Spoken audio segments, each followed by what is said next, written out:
राजस्थान के रण में बीजेपी ने भरी हुंकार, महिलाओं की सुरक्षा और किसानों के हितों पर केंद्रित राजस्थान संकल्प पत्र किया जारी।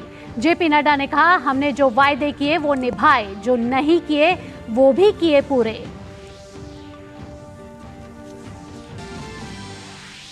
मध्य प्रदेश की सभी 230 सीटों और छत्तीसगढ़ की बाकी 70 सीटों पर मतदान कल। दूर दराज क्षेत्रों में मतदान कर्मियों को किया जा रहा है रवाना। चुनाव आयोग की तैयारियां पूरी।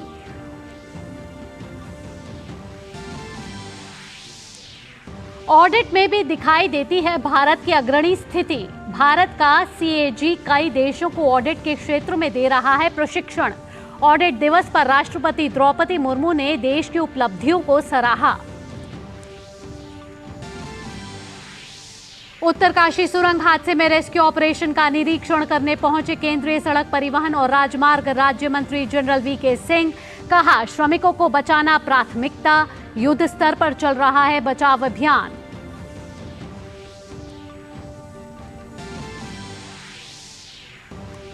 जकार्ता में आसियान रक्षा मंत्रियों की बैठक में रक्षा मंत्री राजनाथ सिंह ने लिया हिस्सा। वैश्विक शांति और स्थिरता के लिए संवाद और कूटनीति पर दिया जोर।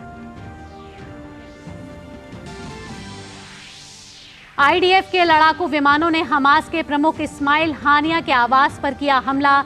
इजरायली रक्षा बलों की हमास को तबाह करने की कोशिश जारी।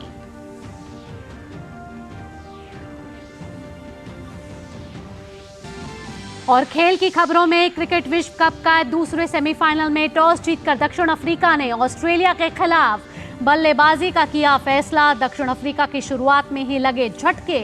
आज जीतने वाली टीम का 19 नवंबर को फाइनल में होगा भारत से मुकाबला। नमस्कार, डीडी न्यूज पर आप सभी का स्वागत है। मैं हूं आपके साथ भावना नैयर। सुर्खियों के बाद खबरें विस्तार से और बुलेटिन में सबसे पहले बात करेंगे चुनावी राज्यों की, यानी कि जनादेश की।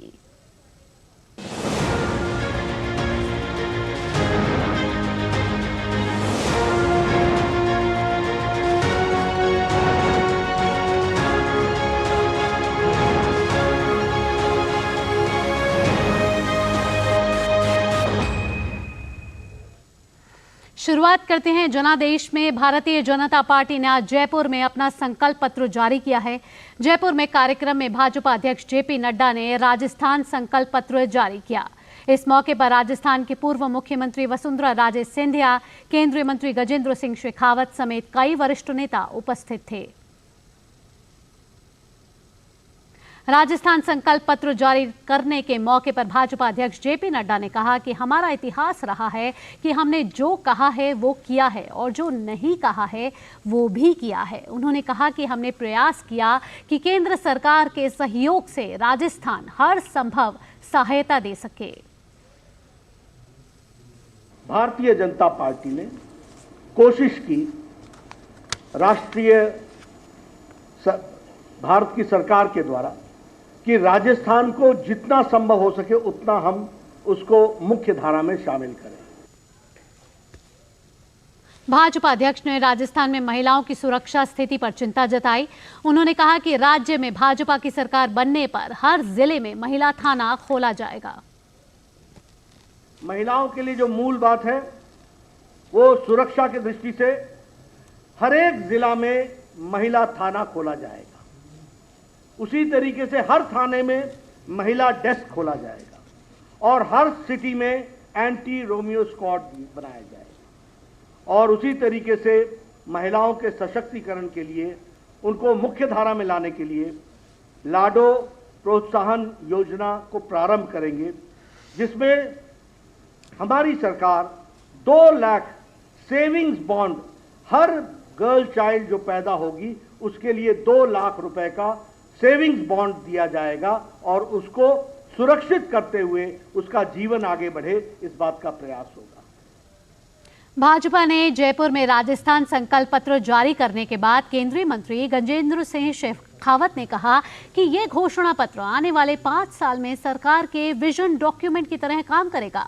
इस घोषणा पत्र को हमने राजस्थान के लाखों लोगों से परामर्श करके उनकी भावनाओं के अनुरूप तैयार किया है।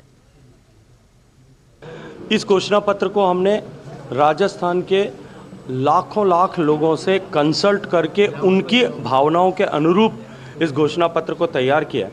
सर्वस्पर्शी सर्व कल्याणकारी योजनाओं के माध्यम से हम राजस्थान को माननीय प्रधानमंत्री जी के विजन के अनुरूप जो देश विकसित देश होने की तरफ आगे बढ़ रहा है, राजस्थान की संपूर्ण क्षमताओं को आगे बढ़ा करके, उनको उद्घाटित करके, उनको उद्विकास करके, उनको इवॉल्व करके, उन क्षमताओं के आधार पर राजस्थान भारत की विकसित होने की यात्रा में देश का ग्रोथ इंजन बने। राजस्थान के बाद अब बात मध्य प्रदेश की। मध्य प्रदेश विधानसभा चुनाव के लिए कल मतदान होगा। चुनाव आयोग ने मतदान के लिए पूरी तैयारियां कर ली हैं। निर्वाचन आयोग मतदान केंद्रों पर कर्मियों को रवाना कर रहा है ताकि वे कल मतदान के दिन सभी व्यवस्थाओं का समुचित प्रबंधन कर सके। मध्य प्रदेश में चुनाव आयोग ने उम्मीदवारों पर नजर रखने के लिए व्यापक इंतजाम किए हैं। प्रदेश में 846 फ्लाइंग स्क्वाड, 996 सर्विलेंस टीम और 109 क्विक रिस्पांस टीम कार्य कर रही हैं। प्रदेश में कुल 376 अंतर्राज्यीय नाकों और 712 आंतरिक नाकों के जरिए निगरानी की जा रही है। मध्य प्रदेश में सभी 230 सीटों पर कल सुबह 7 बजे से शाम 6 बजे तक वोट डाले जाएंगे। नक्सलग्रस्त कुछ विधानसभा क्षेत्रों में मतदान 3 बजे तक होगा। मध्य प्रदेश में कुल 2533 उम्मीदवार मैदान में हैं।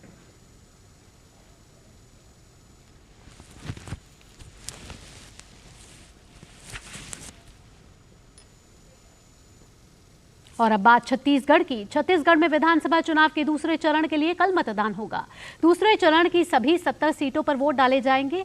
इस चरण में कुल 958 उम्मीदवार चुनावी मैदान में हैं। 1,63,14,489 मतदाता अपने मताधिकार का उपयोग करेंगे। चुनाव प्रचार के अंतिम दिन कल सभी दलों के नेताओं ने धुआंधार प्रचार किया। दूसरे चरण के मतदान से पहले छत्तीसगढ़ के दुर्ग जिले में क्या है आम लोगों का सियासी मिजाज, जानने के लिए वहां प्रसिद्ध मिठाई की दुकान में आम जनता से बात की हमारे सहयोगी धीरज कुमार ने। आइए आपको दिखाते हैं।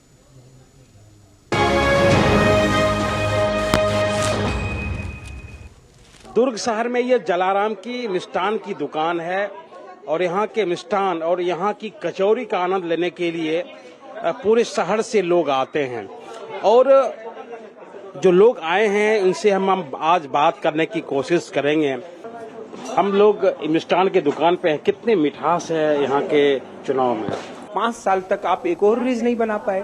जो जनता को लगता है कि भ्रष्टाचार तो हर राजनीतिक दल करता है, हर सरकारों में होता है, लेकिन डेवलपमेंट एक मुद्दा होना चाहिए, जहाँ सड़कें बननी चाहिए, जहाँ औद्योगिकरण होना चाहिए, क्योंकि जब विकास होगा तभी तो सरकार और सत्ता का मतलब होता है। क्या लगा कि वो करना चाहिए था इस सरकार को? गुजरात का मॉडल लाना था, बहुत सारी इंडस्ट्री लानी थी यहाँ पे। आप सिर्फ फोकट में चावल दे रहे हो, ये कर रहे हो, वो कर रहे हो, बट लोगों को जॉब चाहिए। यहाँ पे कोई बड़ी बड़ी इंडस्ट्री लानी थी, जैसे अहमदाबाद में हुआ। मेन मूलभूत सुविधाएं जो है वही चीज़ है जरूरी प्रदेश के लिए। प्रदेश का विकास है, सड़क हो गया, नाली हो गई, ये चीज़ पूरे प्रदेश में विकास होना चाहिए जो जनता जो चाहती है। मैं चाहती हूँ कि छत्तीसगढ़ में इंग्लिश मीडियम स्कूल का और ज़्यादा अपडेट हो और गर्ल्स को सिक्योरिटी मिले। जो अभी बहुत ज़्यादा गर्ल्स के साथ ऐसे रेप हो रहा है, बहुत ज़्यादा ऐसी सारी चीज़ें हो रही है, मैं चाहती हूँ कि वो कम हो। काम भी हुआ है पर छूट भी गया, ऐसा नहीं बोल सकते कि बहुत सा काम हो गया। रोड की हालत इंटीरियर में भी खराब है, बाहर तो अच्छी बनी है हाईवे पर अंदर में रोड की हालत बहुत खराब है। राज्य में 17 नवंबर को दूसरे चरण का मतदान है, तो लोगों के दिमाग में, जनता जनार्दन के दिमाग में कई सवाल हैं। कई ऐसे भी सवाल हैं जो बीते 5 सालों में छूट गए और कई ऐसे भी सवाल हैं जो अगले 5 सालों के लिए जिन्हें जिंदा रखा जा रहा है, जिसके बारे में राजनीतिक दल घोषणाएं कर रहे हैं। अब ये जनता को तय करना है कि वे किस दल के प्रत्याशी को अपना उम्मीदवार चुनती है या किसके सर पे राज तिलक सजता है। कैमरामैन उत्तम सिंह के साथ धीरज कुमार, डीडी न्यूज, दुर्ग।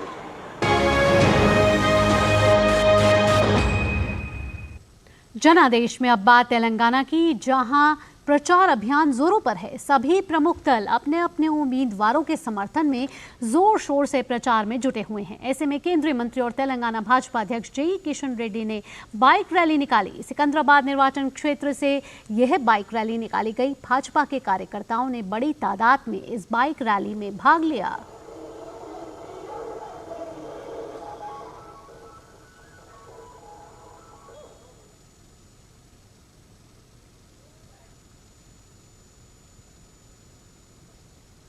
यहाँ वक्त एक छोटे से ब्रेक का, जल्द हाजिर होते हैं।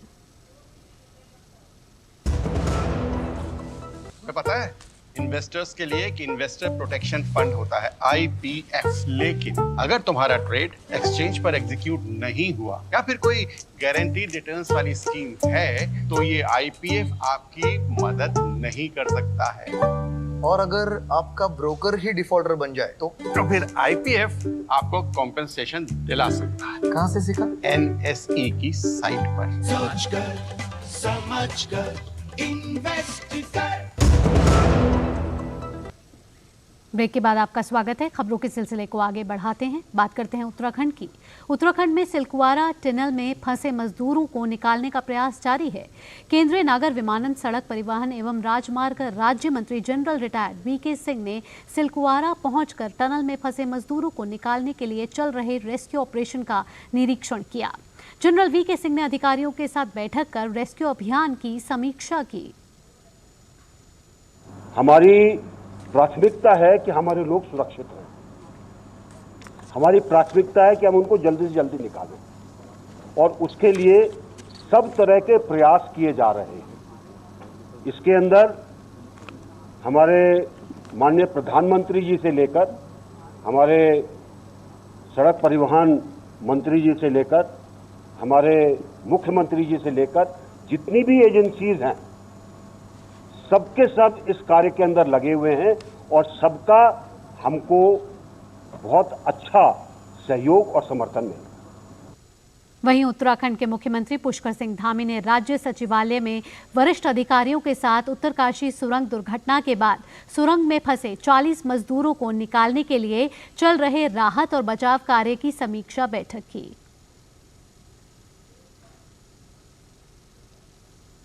और अब बात राष्ट्रपति द्रौपदी मुर्मू ने क्या कहा है। ऑडिट दिवस पे उन्होंने कहा है कि ऑडिटर को आलोचक नहीं बल्कि सुशासन का सूत्रधार समझा जाना चाहिए। तीसरे ऑडिट दिवस के मौके पर दिल्ली में एक कार्यक्रम का उद्घाटन करते हुए राष्ट्रपति ने कहा कि विश्व में भारत की अग्रणी स्थिति ऑडिट के क्षेत्र में भी दिखाई देती है। भारत की G20 की अध्यक्षता के दौरान CAG ने सुप्रीम ऑडिट संस्थानों की अध्यक्षता की और भारत कई देशों को ऑडिट के क्षेत्र में प्रशिक्षण भी दे रहा है। हम स्वाधीन भारत की विकास यात्रा से गुजर रहे हैं। इस दौर में औपनिवेशिक सोच से अलग समता मूलक और लोकतांत्रिक सोच के साथ आगे बढ़ना है। जो परंपराएं इन मूल्यों के अनुरूप नहीं हैं, उन्हें छोड़ना या उनमें सुधार करने की जरूरत है।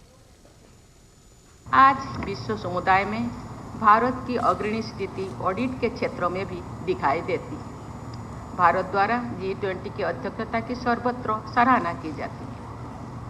विश्व की कुल GDP में G20 देशों का लगभग 85% हिस्सा है। इसलिए G20 देशों में फाइनेंशियल प्रॉपर्टी तथा सुशासन को और सुदृढ़ बनाने को विश्वव्यापी लाभ होगा। भारत द्वारा G20 की अध्यक्षता के दौरान भारत के CNAG श्री गिरीश चंद्र मुर्मू जी ने G20 देशों के सुप्रीम ऑडिट इंस्टीट्यूशंस की अध्यक्षता की। भारत द्वारा SAI-20 की अध्यक्षता के दौरान ब्लू इकोनॉमी और रेस्पॉन्सिबल आर्टिफिशियल इंटेलिजेंस के मुद्दों पर जोर दिया जाना, भविष्य के बारे में रोड मैप तैयार करना अच्छी प्रयास है। रक्षा मंत्री राजनाथ सिंह ने इंडोनेशिया के जकार्ता में 10वीं आसियान रक्षा मंत्रियों की बैठक में भाग लिया। अपने संबोधन में उन्होंने आसियान की केंद्रीयता की पुष्टि की और बातचीत और सर्वसम्मति को बढ़ावा देने में इसकी भूमिका की सराहना की। उन्होंने समुद्र के कानून पर संयुक्त राष्ट्र कन्वेंशन 1982 सहित अंतर्राष्ट्रीय कानूनों के अनुसार अंतर्राष्ट्रीय जल में नेविगेशन, ओवरफ्लाइट और निर्बाध वैध वाणिज्य की स्वतंत्रता के लिए भारत की प्रतिबद्धता दोहराई। राजनाथ सिंह ने भारत आसियान गतिविधियों में आसियान सदस्य देशों की उत्साहपूर्ण भागीदारी की सराहना की। विशेष रूप से संयुक्त राष्ट्र शांति अभियानों में महिलाओं के लिए पहल और समुद्री प्लास्टिक प्रदूषण प्रतिक्रिया के लिए पहल की। उन्होंने इस साल मई में आयोजित पहले आसियान भारत समुद्री अभ्यास के साथ साथ मानवीय सहायता और आपदा राहत गतिविधियों पर विशेषज्ञ कार्य समूह में आसियान सदस्य देशों की सक्रिय भागीदारी की भी सराहना की, जिनमें भारत और इंडोनेशिया शामिल हैं। आइए आगे बढ़ते हैं। आज राष्ट्रीय प्रेस दिवस है।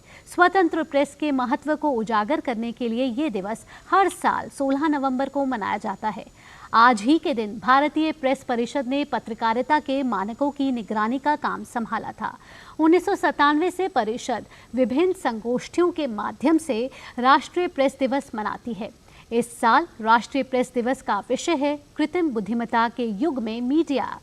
राष्ट्रीय प्रेस दिवस के अवसर पर नई दिल्ली में मुख्य कार्यक्रम का आयोजन होगा, जिसमें सूचना और प्रसारण मंत्री अनुराग सिंह ठाकुर और सूचना और प्रसारण राज्य मंत्री डॉक्टर एल मुरुगन मौजूद होंगे। उपराष्ट्रपति जगदीप धनखड़ कार्यक्रम में मुख्य अतिथि के तौर पर शामिल होंगे।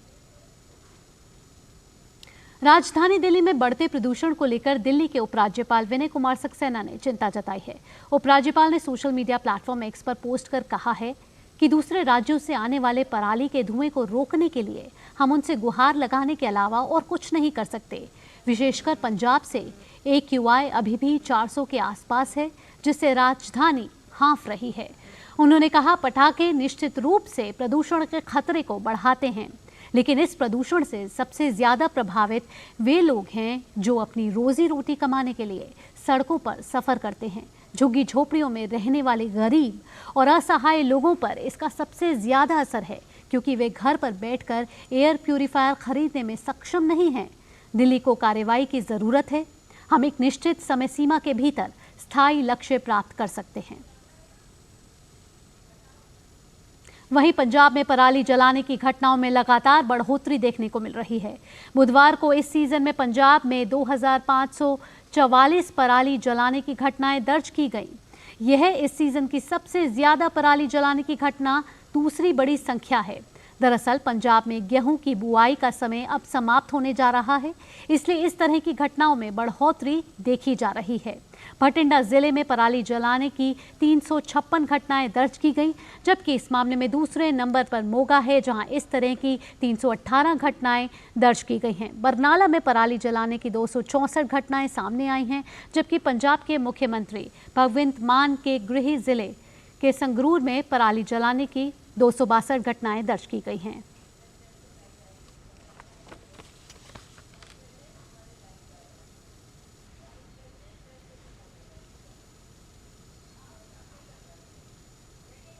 और जैसा कि आपको पता है, आज राष्ट्रीय प्रेस दिवस है और इस मौके पर उपराष्ट्रपति जगदीप धनखड़ राष्ट्रीय प्रेस दिवस के मौके पर संबोधित कर रहे हैं। On the National Press Day, a day dedicated to celebrating the freedom of the press and the vital role it plays in our democracy. It was on this day in 1966, Press Council of India started functioning as a moral watchdog to ensure that the press maintained the high standards expected from this powerful medium, and also ensure that it was not fettered by the influence or threats of any extraneous factors. It is the moral duty of the media to tell the truth and nothing but the truth. In fact, it is responsibility of everyone connected with the media, be it journalists or owners of newspapers and other forms of communication, to be truthful. It is in their self-interest to be credible and trustworthy. Time media realizes that their audience is turning away from them. A hard reality, a writing on the wall. This writing on the wall should be clear to all concerned that fake news, deliberately fed wrong and mischievous information, political ambitions and preferences, tendency to play power brokers and monetary considerations have eroded the people's faith in the media. Actually, the expression fake news has never been heard so loudly. It has never resonated in our ears that significantly with high decibel as it is these days. Credibility is the biggest challenge that the media is facing today. I put it as existential challenge to the media. It is surprising that this aspect is being blissfully ignored in some quarters. Over the years, press, or I should say, whole journalism landscape has evolved and expanded. The expansion has been geometric. Today, along with print media, we have digital media, television media, and social media. Media fraternity has been able to adapt to the immediate technological and social economic changes and navigates through multiple challenges brought about by these changes in the ecosystem. Friends, recent technological advancements and innovations like artificial intelligence and ChatGPT have presented unique challenges before us, combined also with opportunities. This year's theme is both timely and essential: media in the era of artificial intelligence. You have one of the best minds as keynote speaker to reflect on this. In a world where information and communication are changing rapidly, it is vital for us to understand the profound impact of artificial intelligence upon our media landscape. The media has always been a cornerstone of our democracy, serving as the fourth estate, the guardian of truth and accountability. It has been a beacon of information, a voice of the voiceless, and a watchdog of those in power. The advent of artificial intelligence has transformed the way we receive and consume news, information, and entertainment. Artificial intelligence has become an integral part of our daily lives. This is compounded, I may indicate to you, by disruptive technologies that are taking control of our system.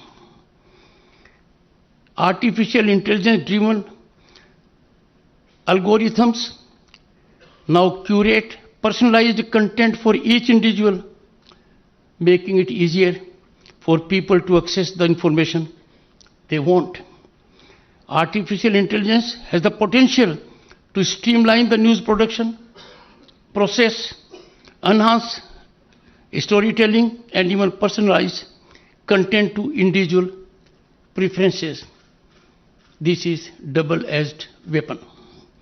However, it also brings its own set of challenges and ethical questions, such as the spread of misinformation and at nuclear speed. Deepfakes, creation of echo chambers, and micro-targeting of information to influence the democratic process and create chaos and instability in the societies. Artificial intelligence also has the potential as unruly horse of dramatically alter the employment remark, introduction of artificial intelligence anchors and language models which are able to write media reports after collecting and collating information from multiple sources. This is threatening jobs of hundreds and thousands. Facing these challenges and responsibilities, they are together. Challenge to the journalism comes with responsibility. Journalists and media professionals have expanded, requiring an even greater commitment to the principles of truth, accuracy, and accountability. Media organizations and media professionals must be doubly careful and alert before disseminating any information. The ground reality today is indeed alarming and worrisome. The check takes place much after the damage has been done. I think role of editors has become even more challenging and important as they now have to act as a gatekeeper and remove any false and doctored information before it poisons the sea of information.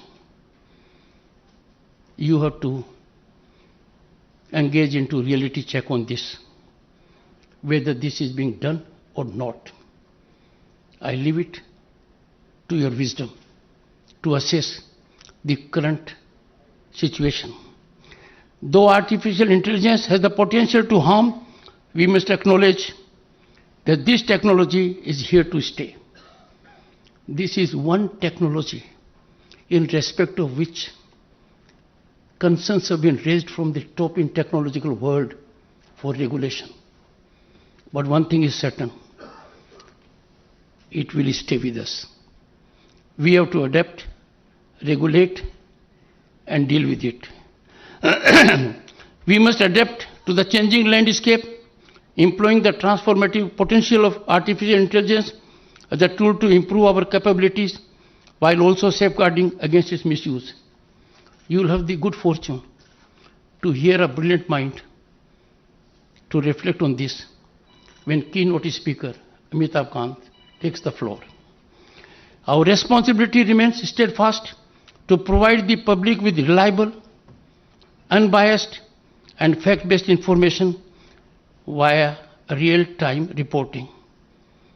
This responsibility is being discharged more in the neglect, and that must stir our conscience as to where the fourth pillar is heading and how the fourth pillar is weakening itself. I would like to emphasize the need for responsible and ethical journalism in the age of artificial intelligence. While the great diversity of Bharat mandates giving space to plural perspectives, constructive journalism needs to also focus on social cohesion. There are times and areas where media can play healing touch. Media can be soothing. But those occasions are such that media has missed the opportunity and engaged into painful, pernicious sensationalism. It is paramount that journalists and media outlets uphold the highest standards of integrity. I don't wish to take this very well-informed audience. We have tapes that suggest to what extent the system was permeated with most unethical practices.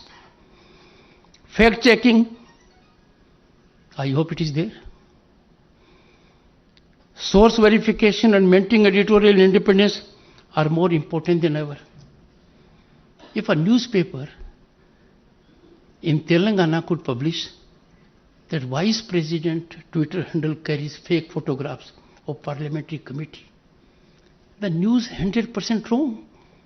Where is fact-checking? How can anyone go to the extent of demeaning the second highest constitutional office of this country and then walk into the chambers only to say, I'm sorry? These occasions do not call for indulgence. They call for exemplary consequences. We must not allow artificial intelligence to compromise the values that are the very foundation of a free and vibrant press. It is imperative that we maintain a free and fair media environment. The fourth estate plays a pivotal role in a democratic society by serving as the watchdog of government, holding those in power accountable, and providing citizens with the information they need to make informed decisions. What we see very frequently, they have become stakeholders. They have become stakeholders in power, stakeholders in political directional approach. They have become stakeholders to come out as prominent influencers. That is the last job they should be ever doing if they wish to be in the profession. In the era of artificial intelligence, media organizations must stand united in their commitment to journalistic ethics, unbiased reporting, and unwavering dedication to public's right to know the facts. India is on the rise as never before. The entire world is stunned by the growth of India. The technological penetration is to the last person, to the villages. But look at the space media gives to issues that don't have self-life, even a few hours. Media needs to reflect, rethink, soul search, and be soulmate of ethics and high degree of professionalism. I would like to take this opportunity before this august audience, well-informed audience, an audience that matters to the segment I am addressing, to emphasize the importance of protecting press freedom. A free media is cornerstone of any democratic nation, a vibrant democracy, and ours is one. No country in the world can claim to have such kind of democratic institutions, constitutionally sanctified, right from the village to the state and to the center. It is the duty of the government, civil society and media organizations to collaborate in preserving and strengthening this fundamental democratic pillar. It is only in such environment that media can blossom and serve the public at large. But if those who are required to keep the environment free become pollutants, then the situation is indeed very worrisome and of deep concern to every citizen who loves Bharat. As we celebrate National Press Day, we must remember the countless journalists who have dedicated their lives to reporting the truth, often at great personal risk. I congratulate journalists. They have done a great job during COVID. The journalists at grassroots level are performing excellently. The problem is at one level where iconic status has been given to some, and they have forgotten both ethics, professionalism contours, engaging in due diligence, and thriving on credentials bestowed on them on parameters that are baffling and of great concern. I am a sufferer. I am therefore telling you, as Governor of State of West Bengal, I suffered. A senior journalist saying on Twitter, I was summoning the Chief Minister of West Bengal every day. My Twitter account is in public domain. Not a single instance. How can a journalist pick up courage to go to that extent? We in public life do not take recourse to coercive mechanism against journalists. We believe in the wisdom of the institutions like Press Council and the press associations to take care of such derailed minds. Someone must check about it. I am one who would honor the courage of conviction of journalists who engage in due diligence, investigate the truth, put it in public domain, and financially they are compromised because they don't get enough. We must do all we can to see that our young professionals whose passion is journalism, whose mission is truth, they seek to execute everything in public welfare by inviting attention of all concerned to the hard realities, ground realities, and the truth. Friends, as we celebrate the National Press Day with the theme Media in the Era of Artificial Intelligence, I want to reaffirm our commitment to a free and responsible press. I am sometimes stunned, baffled. Without check, a narrative is set afloat to tarnish, demean, taint our established institutions. It is done on considerations that are extraneous It is done with intentions that are far from being bona fide. It is done in a manner which is far distanced from journalistic ethics and commitment. I am sure the distinguished audience will take note of it and rise as a class to ensure that such sinister forces with nefarious designs to target our nationalism are effectively dealt with.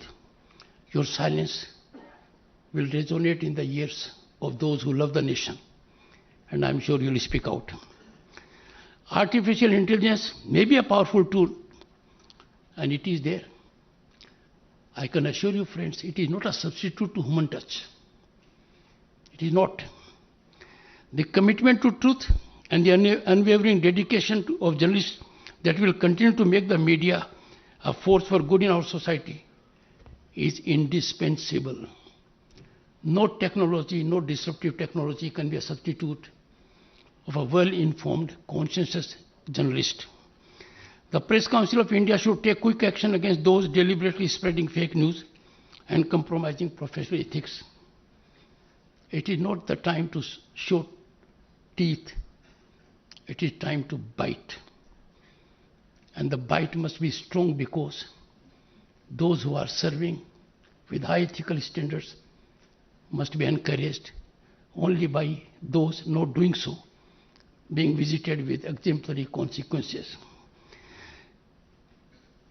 Friends, I have no doubt, media is not a power center or stakeholder in real politics. Ground reality is, it is doing everything under the sun to be power center. Not only a stakeholder in real politics, it seeks to control it. It seeks to influence it. It is so painful that some journalists have taken it upon themselves to change the course of democratic process, contrary to the ground sentiments. We need to be alive to such dangers. This is not the time to avoid addressing what ails the media. We can't put it on the carpet. The problem is too serious. We have to deal with it. A ground reality, it is commerce driven. It's a ground reality. It floats narratives. It has become a stakeholder, most unfortunately, agitation sustainability. It seeks the role of partisan influencer in democratic process. Even in the matters that threaten our security, terrorism, the media has to show responsibility, which at the moment I do not see. I am in a tunnel to the extent media's wisdom is concerned. I am in a tunnel where I don't see the light at the moment. You all in the room have to show the light.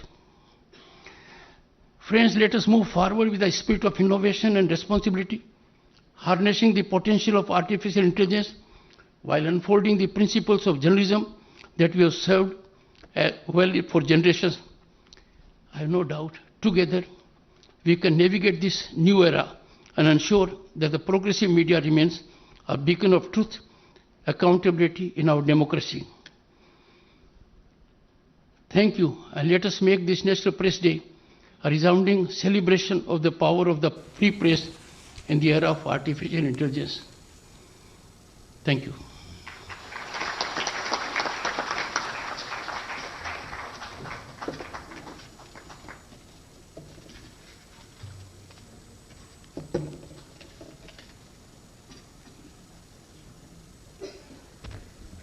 Thank you so much, sir, for sharing such an insightful talk. May I now request all the dignitaries and distinguished guests, participants, to rise for the national anthem.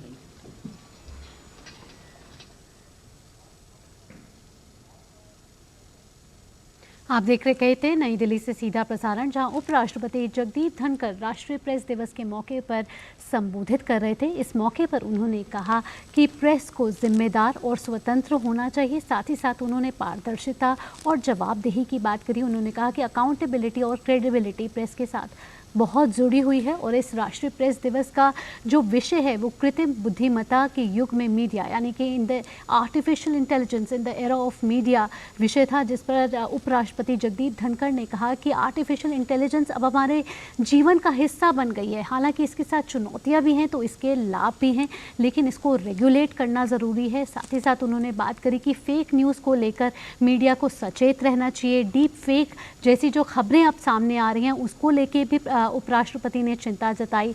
उन्होंने साथ ही साथ कहा कि media को स्वतंत्र और जवाबदेह होना चाहिए। उन्होंने कहा कि आर्टिफिशियल इंटेलिजेंस के साथ चुनौतियाँ तो जुड़ी हुई हैं, ये एक डबल एज्ड वेपन है, तो इसके साथ हमें किस तरीके से काम करना है ये संपादकों की जिम्मेदारी और बढ़ जाती है, उन्हें और चौकन्ना होना पड़ेगा। और जो मीडिया कर्मी हैं जो ग्राउंड रिपोर्टिंग कर रहे हैं उनकी उन्होंने सराहना की और साथ ही साथ कहा कि मीडिया को अब संवेदनशील होने की ज़रूरत है और फैक्ट चेकिंग करने की ज़रूरत है। तो आप देख रहे थे ये नई दिल्ली से सीधा प्रसारण राष्ट्रीय प्रेस दिवस को लेकर। बुलेटिन में वक्त हो चला है एक छोटे से ब्रेक का। ब्रेक के बाद भी डीडी न्यूज़ पर खबरों का सिलसिला जारी रहेगा। अब क्या देख रहे हो पापा? तुम कहते हो ना कि स्टॉक मार्केट में बहुत सोच समझ कर इन्वेस्ट करना चाहिए, बस थोड़ा सा ज्ञान ले रहा हूँ। किससे? हर एक स्टॉक्स एक्सपर्ट है, मस्त एजुकेशनल वीडियोस बनाता है और अच्छी इन्वेस्टमेंट की टिप्स भी देता है। पापा इन वीडियोस पे ना जाएं, अपना रिसर्च खुद करें या सेबी रजिस्टर्ड इन्वेस्टमेंट एडवाइजर से संपर्क करें। एजुकेशन के नाम पर कुछ इन्फ्लुएंसर्स अक्सर इन्वेस्टर को मिसगाइड करते हैं, नुकसान आपका होगा। सोच कर समझ कर इन्वेस्ट कर। ब्रेक के बाद आप सभी का स्वागत है। खबरों के सिलसिले को आगे बढ़ाते हैं। बात करते हैं सोनभद्र से शुरू हुई विकसित भारत संकल्प यात्रा जन जन तक पहुंचकर लोगों को सरकार की जन कल्याणकारी योजनाओं के प्रति जागरूक कर रही है। इन योजनाओं का लाभ पाने वाले लाभार्थियों का मानना है कि जन कल्याणकारी योजनाओं ने न सिर्फ उनका जीवन सुगम किया है बल्कि विकास की मुख्य धारा से जुड़ने में संबल भी प्रदान किया है। मोदी दे देवना चाउर गेहूँ चीनी, जब से माने कि गल्ला जैसे कोरोना फैलल बा तब से मोदी दी देवना। और घरे खेती में नहीं होते गेहूँ चाउर तो मोदी दी देवना, तो मोदी जी के धन्यवाद। 5 लाख रुपया ये पर लिखल बा, वही से दवा होती है, मुफ्त में दवा मिलती है, पैसा मिले चाहे मत मिले। एक तो रोग हाथ नहीं उठे, दूसर का रोग सांस फूले बुखार आवे रात दिन, यही से दवाई कर। हाँ दवा भयल ये कार्ड से रहले से हर समय हिम्मत बनल रहा कि वहाँ जाओ तो दवा मिल जाएगी। जिले के मुख्य विकास अधिकारी सौरभ गंगवार ने बताया कि यह संकल्प यात्रा के माध्यम से हमें लोगों को सिर्फ जागरूक ही नहीं करना बल्कि योजनाओं का 100% लाभ भी उनके तक पहुंचाना है। ये वर्तमान में इस जनपद के 621 ग्राम पंचायतों में से 107 ग्राम पंचायतें चिन्हित हुई हैं, जिसमें अगले 54 दिनों तक इसी तरीके का कार्यक्रम दिन प्रतिदिन चलता रहेगा और 107 गांवों को आच्छादित किया जाएगा। लेकिन हम लोग यहाँ पर यह निश्चय करके बैठे हुए हैं कि हम ये मिशन है इसको 107 गांवों तक ही नहीं अपितु पूरे 621 ग्राम पंचायतों में लेकर आएंगे। केंद्रीय मंत्री हरदीप सिंह पुरी ने आज दिल्ली में सिटीज 2.0 लॉन्च किया।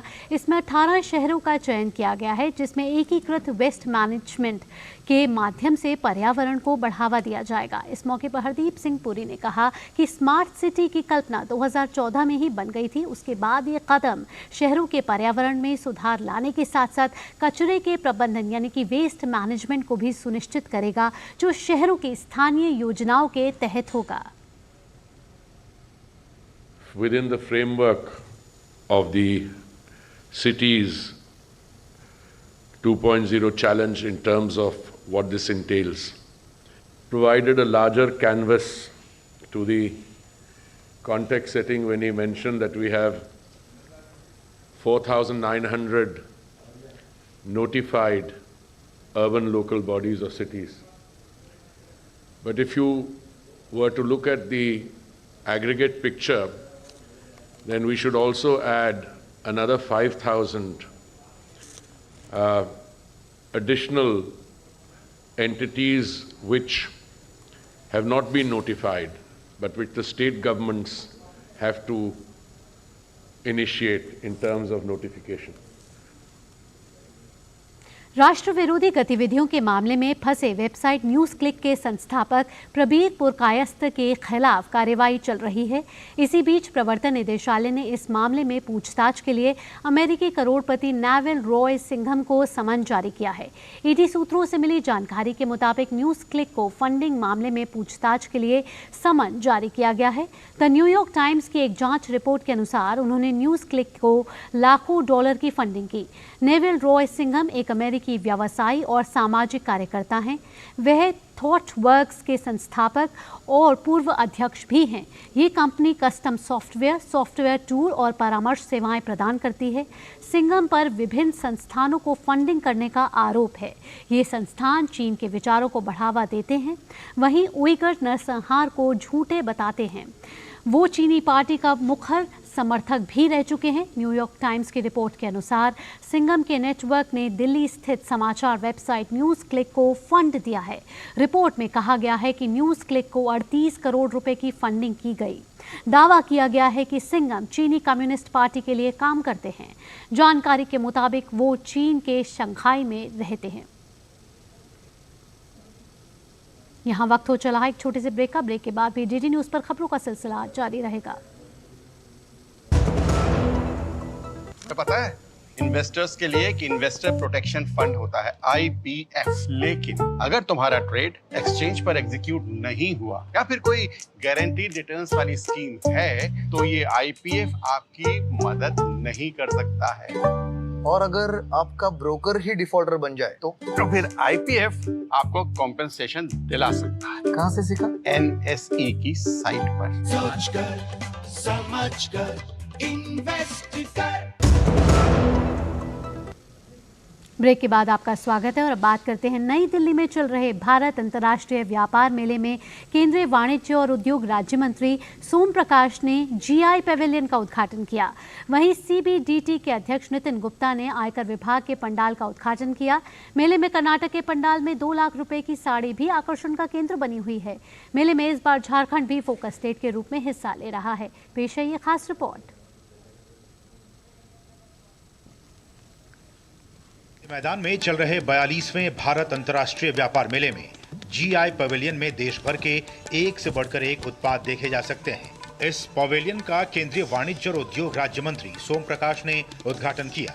यहाँ जितेंद्र प्रजापति जहाँ निजामाबाद की ब्लैक पॉटरी लाए हैं तो वहीं मध्य प्रदेश के सुरेश कुमार धुर्वे गोंद पेंटिंग।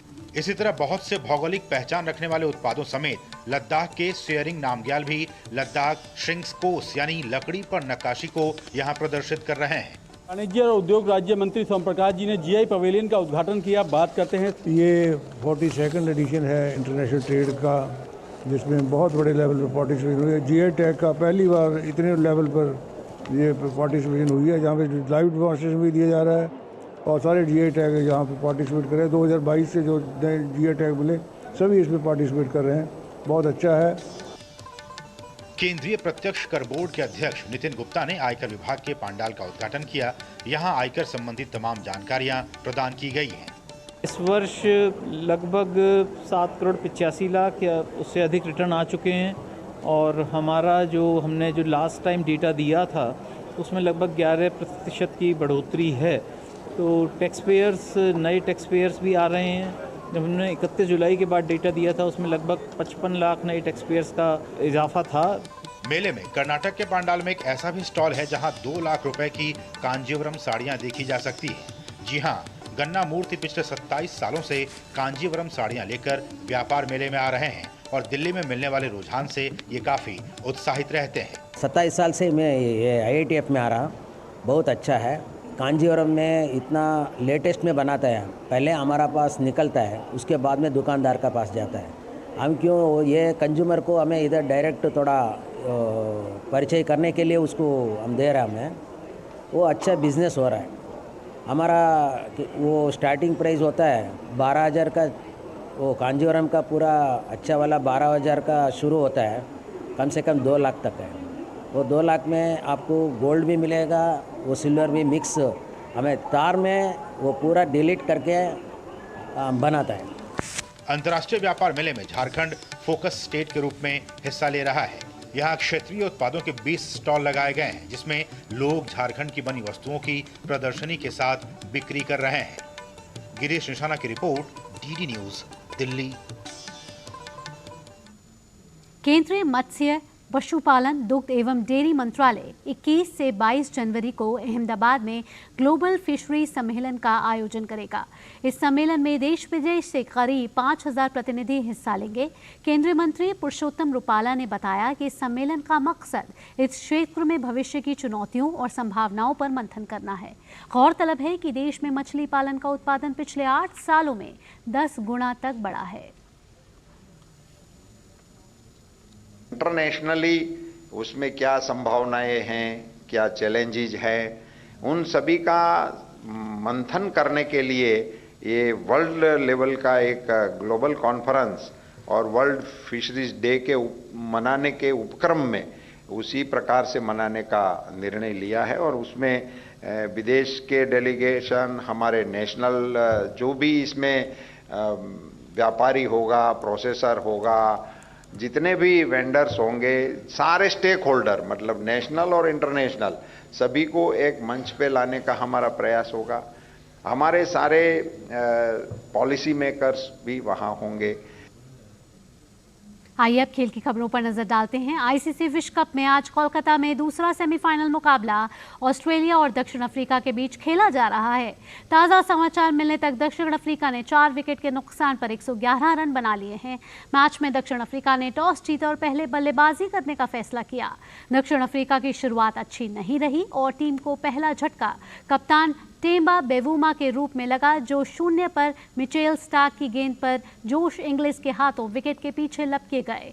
अफ्रीका इस झटके से उबर भी नहीं पाया था कि टीम को दूसरा झटका क्विंटन डिकॉक के रूप में लगा, जिन्हें जोश हेजलवुड ने 3 रन पर वापस पैविलियन भेज दिया।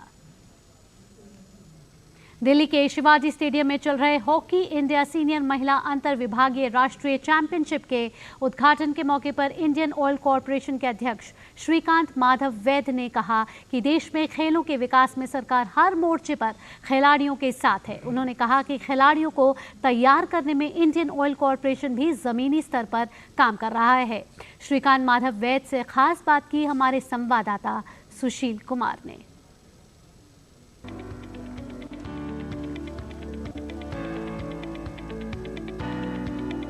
कितना इम्पोर्टेंट है कि एक अपने बिजी शेड्यूल से समय निकाल के ये अंतर्राष्ट्रीय स्तर के खिलाड़ी एक जूनियर स्तर के खिलाड़ियों के साथ कंधे से कंधा मिलाकर खेल रहे हैं, इसको कैसे देखते हैं? आज आप देख रहे हैं जो देश में जो स्पोर्ट्स का जो इकोसिस्टम बन रहा है और बन गया है, वो बहुत ही बेहतरीन तरीके से चल रहा है। जिस तरह से हमारे एशियन गेम्स में जिस तरह से इंडिया ने परफॉर्म किया, 107 medal, one of the highest. उसके बाद पैरा गेम्स हुए, पैरा एथलीट्स, उसमें भी एक बेहतरीन परफॉर्मेंस हुआ था भारत का। तो अभी भारत पूरी is on the move, not only economic power house बन रहा है बट स्पोर्ट्स में भी एक बड़ा ये बन रहा है। तो उसी तौर ये जो हमारा टीम्स हैं, 8 टीम्स, हमें पूरी उम्मीद है कि इसमें से एक ऐसी टीम बनेगी। अभी हमारी नज़र तो ओलंपिक्स पे है, जो पेरिस ओलंपिक्स होने वाले हैं, तो हम एक बेहतरीन टीम पेरिस ओलंपिक्स के लिए खड़ी करेंगे। जिस तरीके से देश का शीर्ष नेतृत्व प्रधानमंत्री नरेंद्र मोदी खुद आगे आते हैं, खिलाड़ियों का हाथ थाम के, एक छोटे स्तर से लेके अलग अलग स्कीम्स हैं जो कि खिलाड़ियों को नेक्स्ट लेवल तक लेके जा रही हैं, इसको कैसे देखते हैं? कितना ये सपोर्ट करता है नए एथलीट्स को? हमारे प्रधानमंत्री नरेंद्र मोदी जी आजकल जितना समय दे रहे हैं एथलीट्स को, जाने के पहले सेंड ऑफ देते हैं, आने के बाद हर एक को मिलते हैं। और उन्होंने अभी पैरा एथलीट्स का फंक्शन में तो मैं था, उन्होंने कहा कि कोई हारा नहीं है, सभी जीते हैं, या तो मेडल जीते हैं या फिर एक्सपीरियंस लेके आए हैं। तो इसी तरह से मतलब जिस तरह से पूरा माहौल बन रहा है right from the highest level, I think Indian oil एक जागरूक कॉरपोरेट है और हम भी समझते हैं कि हमारी जिम्मेदारी है कि बिजनेस तो हम कर ही रहे हैं, हम देश का नंबर 1 कॉरपोरेट है, बट उसके साथ साथ हमें स्पोर्ट्स में भी आगे कदम से कदम देश के साथ चलना पड़ेगा। हमने काफ़ी तरह से स्पोर्ट्स को इंकरेज कर रहे हैं और ये इंडियन ऑयल स्पॉन्सर्ड टूर्नामेंट है, तो मुझे बड़ी खुशी हो रही है एज चेयरमैन इंडियन ऑयल कि हम ये बहुत ही अच्छा काम कर रहे हैं। अगर इंडियन ऑयल की हम बात करें, आपने कहा काफ़ी स्पोर्ट्स को सपोर्ट कर रहा है, और हॉकी के अलावा अगर हम बात करें और किन किन खेलों में और किस तरीके के जो फ्यूचर कुछ प्लान्स होंगे अपने, क्या कहेंगे? लिस्ट लंबी है लेकिन मैं बता दूंगा कि चेस में हमारा जब प्रज्ञानंदा वो भी हमारा है, बैडमिंटन लक्ष्या सेन और अदर्स ये हमारे हैं, टेनिस में है, मतलब हर एक गेम आप देखो इंडियन ऑयल है। इनफैक्ट एशियन गेम्स का परफॉर्मेंस में जो इंडिया के एक मेडल्स आए थे, I think highest number Indian oil के प्लेयर्स को आए थे। तो एक ऐसा इकोसिस्टम बना है इंडियन ऑयल में। और दूसरा मैं ये कहना चाहूँगा कि हम अभी अब 30 लड़कियों को स्पॉन्सर कर रहे हैं in the age group of 12 to 14 athletics में, अलॉन्ग विद साई। तो ये थे इंडियन ऑयल के चेयरपर्सन, जिनका साफ तौर पर कहना है कि जिस तरीके से देश में खेल आगे बढ़ रहा है, इंडियन ऑयल कंधे से कंधा मिलाकर खिलाड़ियों के विकास के लिए काम कर रहा है और खिलाड़ियों को ऐसा मंच दे रहा है जहां पर ये अपनी प्रतिभा को जो है आगे ले जाएं। कैमरामैन मोंटी के साथ में सुशील कुमार, डीडी न्यूज़, दिल्ली। इसी के साथ इस बुलेटिन में इतना ही। अगला विशेष कार्यक्रम आप देखेंगे 5 की पंचायत। फिलहाल मुझे और हमारी पूरी टीम को दीजिए इजाजत। नमस्कार।